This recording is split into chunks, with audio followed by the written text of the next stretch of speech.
बहुत तेज सिर दर्द हो रहा हो, बहुत तेज हो रहा हो और लग रहा है कि आज तो बहुत तेज सिर दर्द हो रहा है, तो ये प्रैक्टिकल तो आप तुरंत कर सकते हो ना, घर पर कभी भी कर सकते हो। बहुत सिर दर्द हो रहा है, 7 चने की दाल के दाने लेना 7, और आपके घर में ही कोई शंकर जी का शिवलिंग हो, उस पर एक एक कर श्री शिवाय नमस्तुभ्यम कहकर चढ़ा देना। 2 मिनट तक शंकर के शिवलिंग को देखना, बिल्कुल दोनों आंखों से, बिल्कुल देखना अच्छे से, और उस चने की दाल को उठा लाना और एक एक कर खाकर आधा गिलास पानी पीकर थोड़ी देर बैठ जाना। टेबलेट खाने की जरूरत नहीं पड़ेगी, ये पक्का है, सिर दर्द बंद हो जाएगा, टेबलेट से मुक्ति है। श्वास होना चाहिए। फिर निवेदन करूंगा, विश्वास का पहला शब्द है विष और दूसरा शब्द है आस। तो विष को त्याग कर आस लगाकर शिव के चरणारविंद में, भगवान के चरणों में बैठ तो पकड़ लिया। चने की दाल को स्वर्ण दान का भी भाव कहा गया। हमारे हिंदू धर्म में चने की दाल को स्वर्ण दान भी करता है। जो व्यक्ति स्वर्ण दान नहीं कर पाता वो चने की दाल का दान कर देता है, तो स्वर्ण दान के बराबर मान्य हमारा। फिर निवेदन करा, चने की दाल का व्याख्यान वर्णन फिर किया गया। मान लो कोई प्लाट है, कोई प्रॉपर्टी है, कोई जमीन है, कोई जायदाद और नहीं बिक रही, बहुत परेशान हो गए, लाखों करोड़ों रुपए तुम्हारे डूब गए और ये प्रॉपर्टी बिके, तब तुम उबरो, तो उसके लिए चने की दाल को एक रात्रि पहले रविवार के दिन घर में गला लीजिए और उसको गलाकर दूसरे दिन उसमें थोड़ा सा चंदन मिलाकर पीस लीजिए। पर पीसना आपको मिक्सर में नहीं है, पीसना आपको सिलबट्टे पर, चकोटी पर, जो आपके यहाँ उससे उसको पीस लीजिए। और पीसने के बाद उसमें थोड़ा सा दूध मिलाकर शिव मंदिर में जाकर शंकर भगवान के शिवलिंग का सोमवार के दिन लेपन करिए। लेपन कर कर अपनी कामना कर कर शिवलिंग पर 3 उंगलियां लगा लीजिए। अपनी कामना कर कर जो 3 उंगलियां आपने लगाई है, उंगली हटाते समय चंदन के लेपन को जो लगाया आपने, चने की दाल का लेपन, स्वर्ण का लेपन, उसको हम कहते हैं स्वर्ण लेपन, उसको लेकर आ जाइए महाराज। उसको थोड़ा सा लेकर आ जाओ, एक किसी भी फूल में उसको लगाकर जो जमीन, जो प्रॉपर्टी, जो जगह बेचना है वहां पटक दीजिए महाराज। उसके ग्राहक आना चालू हो जाएंगे और वो प्रॉपर्टी शीघ्र बिक जाएगी, आपकी कामना के अनुसार बिकेगी। कितने में आपको बेचना, अपने अनुसार। महाराज चने की दाल स्वर्ण दान के बराबर है। चने की दाल को सहज नहीं समझा जाता, गुरु भक्ति के लिए बहुत मूल है। माताएं कई बार पीले गुरुवार करती हैं या केले के पेड़ के नीचे पूजन करती है तो चने दाल समर्पित करती है। क्यों करती है? उसका भाव है स्वर्ण दान के लिए, वांछित फल की प्राप्ति के लिए, मनोकामना के लिए। जिस जमीन में फसल कम होती हो, जिस जमीन में प्रॉपर्टी के अंतर्गत कहीं लाभ नहीं मिल रहा हो, जो कई लोग जमीन की दलाली का काम करते हैं ना, जमीन में बेचवाते हैं, खरीदवाते हैं और कोई लाभ ही नहीं मिल रहा, कई दिनों निकाल दिए, साल निकाल दिए, कोई लाभ नहीं हुआ, तो निवेदन है शंकर भगवान के मंदिर में शिवलिंग पर 108 चने की दाल समर्पित करो। उस 108 चने की दाल को प्रदोष के दिन शाम के समय समर्पित कर कर उस दाल को उठाकर लिया, जेब में पीले रुमाल के साथ उसको बांध कर रख लो। किसी प्रॉपर्टी का सौदा कराने जाओ, उसको पटक कर लेकर जाओ, आपके लाभ होना चालू, सौदे होने चालू, आपको कमीशन मिलना चालू। करना आपको है। कोई भी चीज जो भगवान को समर्पित हो रही है उसमें कोई चीज में सहजता नहीं हो सकती, विषयता का भाव रहता है, उसके अंदर सुख का भाव है, सुख का अनुभव रहता है। महाराज ये भी जाने दो, एक और सरल भाषा में जानो। चने की दाल श्री हनुमान जी महाराज को भी स्मरण कराती है। महाराज को भी चने की दाल चढ़ती है, चने की दाल का लड्डू चढ़ता है।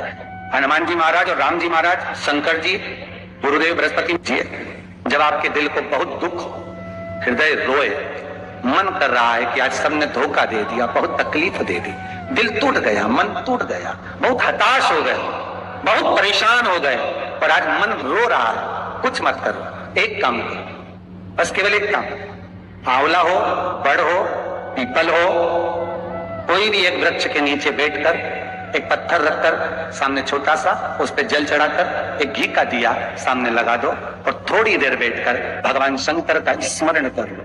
थोड़ी देर, आपको जितना आपको गम मिला है, दुख मिला है, तकलीफ मिली है, थोड़ी देर, मात्र 5-7 मिनट भी बहुत है। आप घर आओगे ना तो आपको खुशी का स्मरण होगा, वो दुख चला जाएगा, समाप्त। मन में जो दुख है वो थोड़ा कम होता है, हृदय चित्त में परमात्मा शिव सुख प्रदान करता है। अकाल मृत्यु हो मरे जो काम करे चंडाल का, काल उसका क्या बिगाड़े जो भक्त हो महाकाल का। शिव का स्मरण करा तो आनंद की अनुभूति, सुख का, तीर्थों का स्मरण करा है। महाराज नित्य स्मरण भावों में भगवत चर्चा का। कई लोग कहते हैं मंदिर जाते हैं हमारा काम नहीं होता, हम बहुत समय से अगरबत्ती लगा रहे हैं हमारा काम नहीं हुआ, हम दिया लगाते हैं हमारा काम नहीं हुआ, हमने उपास करा हमारा काम नहीं हुआ, हमने चतुर्थी करी, पंचमी करी, हमारा काम नहीं हुआ। हमारा निवेदन है उसका दरबार मत छोड़, कभी तो सुनेगा, कभी तो सुनेगा। तेरे मंदिर में आना मेरा काम है और मेरी बिगड़ी बनाना तेरा काम। सुनेगा? जाओ, पहुंचो, निवेदन करो। भगवान की केवल दृष्टि ही पड़ गई तो अपनी तो सृष्टि ही समझ ली। किसी गुरु के दरवाजे पर जाकर कुछ पूछना नहीं अपने को, गुरु की केवल दृष्टि पड़ गई ना, हो गया काम। बस गुरु जी दिख गए, गुरु जी की दृष्टि पड़ गई, भगवान दिख गए, भगवान का दर्शन हो गया, दृष्टि पड़ गई बहुत, माता पिता की दृष्टि पड़ गई बहुत, घर के बुजुर्गों की दृष्टि पड़ गई बहुत, उसमें अपना काम हो गया। अपने को नहीं पूछना कि क्या मिला क्या नहीं, वो दे देगा।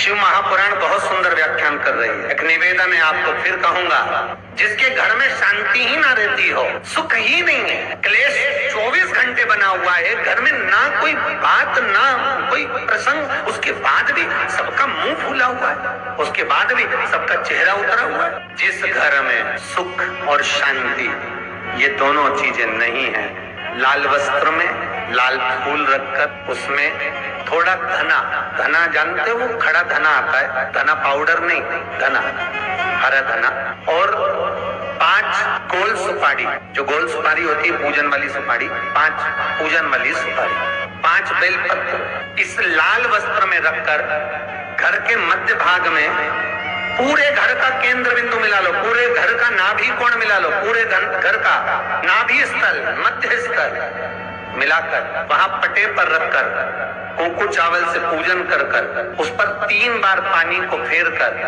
भगवान श्री गणेश जी महाराज के मंदिर में बिना बोले जो रख कर आ जाता है, उसके घर में कभी क्लेश नहीं होता, सुख और शांति ये दोनों प्रवेश कर जाते। नारी के, स्त्री के जितने भी रोग होते हैं, जितनी भी बीमारियां स्त्री के अंदर होती हैं, नारी तत्व में जिन जिन बीमारियों के लिए नारियां परेशान रहती हैं, अगर कुछ भी तकलीफ होती है तो नारी एक जायसोन का जो फूल होता है, वो घंटी वाला फूल जो देवी जी को चढ़ता है, लंबा जायसोन का फूल, अगर अशोक सुंदरी वाले स्थान पर उस फूल को रख दे और माँ से, भगवान शंकर से विनती करे कि हमको ये तकलीफ है, नारी की जो तकलीफ होती है उसके लिए, एक फूल को उठाकर अशोक सुंदरी का नाम लेकर शंकर के मंदिर में बैठकर ही खा ले, तो स्त्रियों की जो बाकी की बीमारियां हैं वो धीरे धीरे समाप्त हो जाती हैं और नारी निर्मलता का भाव पाती है। अशोक सुंदरी का इतना प्रमाण, जो व्यक्ति मकान लेना चाहते हैं, जो व्यक्ति जमीन खरीदना चाहते हैं, जिनकी जमीन नहीं बिक रही हो, प्लाट नहीं बिक रहे हो, मकान नहीं बिक रहे हो, या कोई टेंडर भरा है प्रॉपर्टी का, किसी चीज का टेंडर भरा है, ठेका नहीं हो रहा हो, तो विश्वकर्मेश्वर महादेव का नाम लेकर 5 बेलपत्र चंदन लगाकर शंकर जी के शिवलिंग पर चंदन लगाकर जो शिवलिंग पर चिपका देता है, भगवान शंकर उसकी मनोकामना पूर्ण कर देते हैं। जिनके मकान नहीं उनका मकान, जिनका प्लाट नहीं उनका प्लाट। नमस्कार दोस्तों, श्री शिवाय नमस्तुभ्यम। अगर आपको ये वीडियो अच्छी लगी हो तो कृपया इसे लाइक करें एवं अपने परिवार गणों के साथ इस वीडियो को शेयर करें एवं प्रदीप जी मिश्रा के द्वारा बताए गए सभी उपायों को ज़्यादा से ज़्यादा जनसंख्या तक पहुंचाने में हमारी मदद करें। श्री शिवाय नमस्तुभ्यम। जय महाकाल। धन्यवाद।